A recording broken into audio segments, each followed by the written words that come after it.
सर्वेभ्यो मामकेना शुभकामना। अद्य अहमस्मि योगेश कुमार शर्मा। अस्मिन् अहनि अद्य वयं महाकवि कालिदासस्य रघुवंश महाकाव्यस्य षष्ठ सर्गविषये पठिष्यामः। सर्गे अस्मिन् राजकुमार्याः इन्दुमत्याः स्वयंवरस्य वर्णनं प्राप्यते। अधुना पाण्ड्यनरेशस्य वर्णनमपि सुनन्दया क्रियते। सुनन्दा या च इन्दुमत्याः सखी अस्ति, सा स्वयंवरसभायां कथयति पाण्ड्यनरेशस्य विषये यत्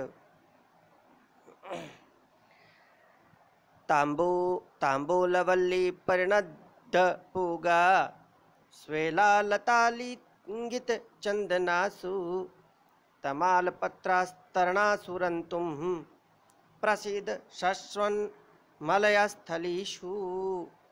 पुनश्च ताम्बूलवल्ली परिणद्धपूगा स्वेलालतालिङ्गित चन्दनासु तमालपत्रास्तरणासुरन्तुं प्रसीद शश्वन्मलयस्थलीषु। अर्थात, हे इंदुमती, यदि त्वं मलयभूमिषु सदा विहर्तुम् इच्छसि तदा अनेन पाण्ड्यनृपेण सह शास्त्रोक्तविधिना विवाहं कुरु। तत्र मलयस्थलीषु हि ताम्बूललताभिः परिवेष्टिता पूगतरवोल्ल सन्ति। एलालताभिर्व्याप्ताश्चन्दनवृक्षाः सन्ति। तमालदलानि च प्रच्छदपटया विराजन्ते।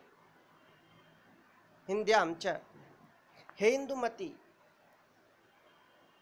यदि तुम्हारी इच्छा मलयाचल की उन घाटियों में सदा विहार करने की हो जहाँ पर पान की लताओं से वेष्टित सुपानी के पेड़ हैं, अर्थात सुपारी तत्सम शब्दे सुपानी के पेड़ हैं, इलायची की लताओं से लिपटे हुए चंदन के तरु हैं, अर्थात चंदन के वृक्षों पर इलायची की लताएं लिपटी रहती हैं, तथा तमाल के कोमल दल ही बिछौने हैं, तो तुम पाण्ड्यनरेश से विवाह कर लो। इस प्रकार सुनंदा इंदुमती को पाण्ड्यनरेश के विषय में कहती है।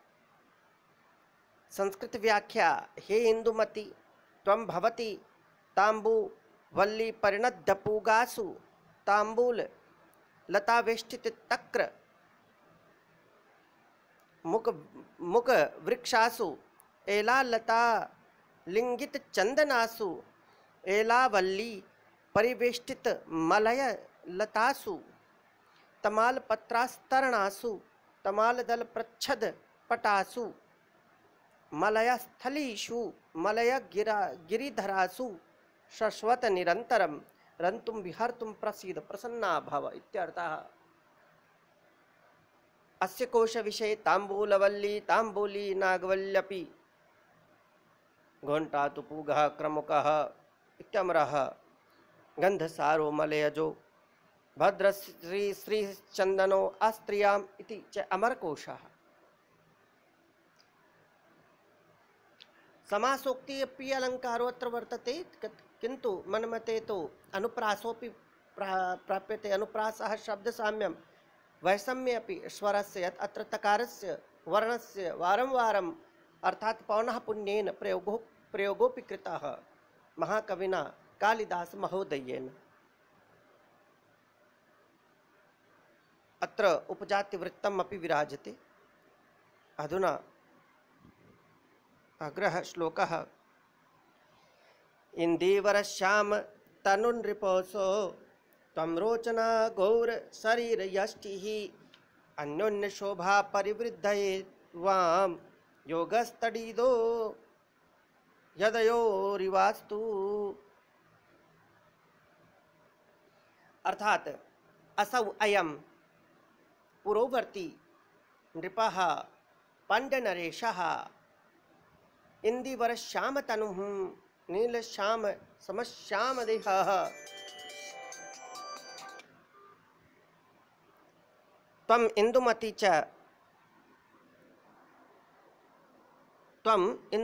च रोचना गौर शरीर यष्टि गौरोचन गौर देहा असि तडितो यदौ विद्युल चलयदयोः इव यथा वाम युवयोः योगः समागमः संबंधः अन्योन्य शोभा परिवृद्धये परस्पर कांति वर्धनाय अस्तु भवतु इत्याशयः। अधुना अस्य श्लोकस्य संस्कृत व्याख्या। भावार्थस्तु हे इंदुमती अयं पाण्ड्यनृपः नीलकमल समश्याम वर्णो अस्ति त्वं च गौरोचनवद् गौरवर्णो असि विद्युन्मेघो रेव युवयोः सम्बन्धः परस्पर शोभा वर्धनार्थमेव भविष्यति इति भावाः। इंद्रवज्रा अत्र वृत्तम् अपि विराजते स्यादिन्द्रवज्रा यदितौ जगौगः इति लक्षणेन इंद्रवज्रा छन्दो अत्र वर्तते। अग्रः श्लोकः स्वसुरविदर्भाधिपतेस्तदीयो लेभेन्तरं चेतसि नोपदेशः दिवाकरा दर्शनबद्धकोशो नक्षत्रनाथांशुरिवारविन्दे। पुनश्च स्वसुरविदर्भाधिपतेस्तदीयो लेभेन्तरं चेतसि नोपदेशः दिवाकरा दर्शनबद्धकोशो नक्षत्रनाथांशुषु रिवारविन्दे। अर्थात विदर्भाधिपतेः भोजराजस्य स्वसु भगिन्याः इंदुमत्याः चेतसि मानसि तदीयः सुनन्दायाः उपदेशः कथं दिवाकरा दर्शनबद्धकोशो सूर्याप्रकाश विकसित कोशो अरविंदे पद्मे नक्षत्रनाथांशु इंदुकिरणः इव यथा अंतरम अवकाशम स्थानं वा न लेभे नहीं लब्धवान्। भावार्थः विदर्भाधिपतस्य भोजराजस्य भगिन्या इंदुमत्याः मनसि सुनन्दया प्रदत्तम् उपदेशः तथैव स्थानं न आप्तवान् यथा सूर्योदय अभावे मुकुलिते कमले चंद्रकिरणः स्थानं न अवाप्नोति। अस्य हिन्द्यामर्थः सुनंदा का उपदेश विदर्भराज भोज की बहन इंदुमती के हृदय में उसी प्रकार स्थान नहीं पा सका जिस प्रकार सूर्योदय के अभाव में बंद कमल में चंद्रमा की किरणें स्थान नहीं पाती है। उपमालंकारोपि अत्र विराजते तथा च उपजाति वृत्तम अत्र वर्तते।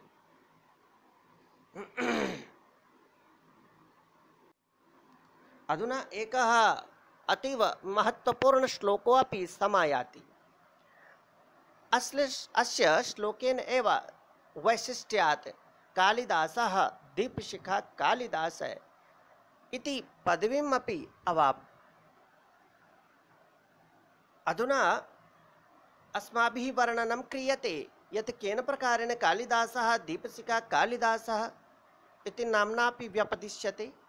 यद्यपि उपमा कालिदासस्य भारवेरर्थगौरवं दण्डिनः पदलालित्यं माघे सन्ति त्रयो गुणाः इति श्लोकाधारीकृत्य कालिदासस्य उपमासु वैशिष्ट्यं प्राधान्यरूपेण दृश्यते।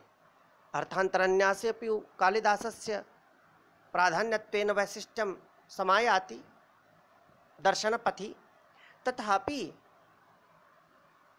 उपमासु अपि कालिदासः दीपशिखा इति उपमा कालिदासः इति नाम्ना प्रसिद्धो वर्तते। अनेन एव श्लोकेन कारणात् तावत् श्रूयताम्। संचारिणि दीपशिखेव रात्रो यं यं व्यतीताय पतिं वरासः नगेन्द्रमार्गट्ट इव प्रपेदे विवर्णभावः स भूमिपालः। पुनश्च श्रूयताम्। संचारिणि दीपशिखेव रात्रो यं व्यतीताय पतिं वरासः नगेन्द्रमार्गट्ट इव प्रपेदे विवर्णभावः स भूमिपालः। अर्थात पतिंवरा स्वयंवरा सा इंदुमती रात्रौ निशायां संचारिणी संचरणशीला द्वीपशिखा प्रदीपज्वाला इव यथा यम भूपालं व्यतीताय अतिक्रम्य अग्रे गता स सः प्रसिद्धः भूमिपालः भूपः नरेन्द्रमार्गाट्ट राजमार्गस्थः गृहविशेष इव यथा विवरणभावं मालिन्यं विगतः वर्णः यस्मिन् तत् विवरणः तस्य भावः विवरणभावं प्रपेदे प्राप्तवान। अर्थात अपने पति को स्वयं चुनने वाली वह इंदुमती रात में चलती हुई दीपक की लौ की तरह जिस जिस राजा को छोड़कर आगे बढ़ती गई वह राजा मुख्य सड़क की अटारी के समान तेज विहीन पक्ष में अंधकार से युक्त होता गया। अर्थात इंदुमती के द्वारा छोड़कर आगे बढ़ जाने से वे राजा निराश हो गए। संस्कृत भावार्थ है तो यथा रात्रि संचारिणी प्रदीप शिखा राजमार्गे विद्यमानं यद यद हर्म्योपरिस्थं भवनं विहाय अग्रे प्रासारति तद तद भवनम अंधकारावृतं भवति तथैव स्वयंवरा इंदुमती यम यम नृपम अपहाय अग्रे गतवती स भूपः प्रभाविहीनो जातः तां प्रति हताशोज्जात इति भावः।